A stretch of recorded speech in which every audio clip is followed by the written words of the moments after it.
दोस्तों नमस्ते नाम सलाम। तो दोस्तों आप लोग कैसे हैं? हमारा उम्मीद है आप लोग स्वस्थ होंगे, मस्त होंगे।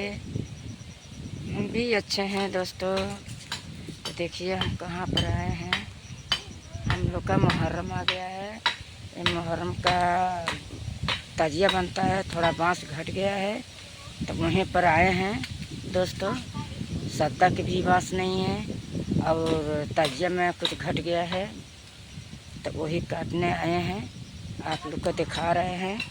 देखिएगा ये बांस का कोठी है, ये बगीचा है, बगीचा में है दोस्तों।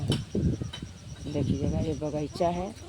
इधर तो सीवान है, देखिएगा ये सीवान है, इधर सीवान है। देखिएगा आप लोग को दिखा रहे हैं।